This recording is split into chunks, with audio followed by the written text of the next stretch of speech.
அமித்ஷா போன்றவருக்கு நம்ம மேல எரிச்சல் பேசினாங்கல்ல. அண்மையில கூட என்ன பேசினார் அவரு? பீகாரை ஜெயிச்சிட்டோம், அடுத்து டார்கெட் தமிழ்நாடு தான் சொல்றாரு.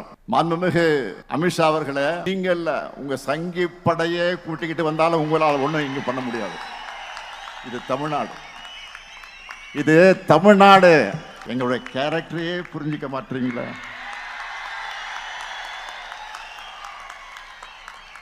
அன்போட வந்தா அரவணைப்போம், ஆணவத்தோட வந்தா அடிபடைய மாட்டோம், எதிர்த்து நிற்போம்.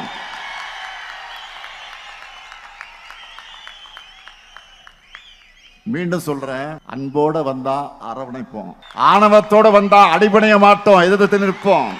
உங்களை ஜெயிச்சு காண்பிப்போம். இங்க கூடியிருக்கக்கூடிய இளைஞரணி தம்பிகளுக்கு சொல்றேன், ஒவ்வொரு தலைமுறைக்கு முன்னாடியும் ஒரு வரலாறு ஒரு கடினமான கேள்வியை முன்வைக்கும். அதுக்கு ரியாக்ட் பண்ண முடியாம மண்டியிடக்கூடியவங்களை வரலாறு மறந்து மக்களும் மன்னிக்க மாட்டாங்க.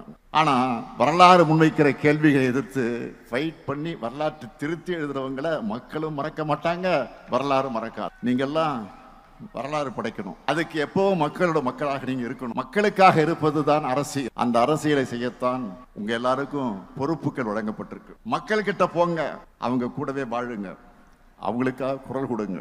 இதுதான் உங்களுக்கான டாஸ்க்.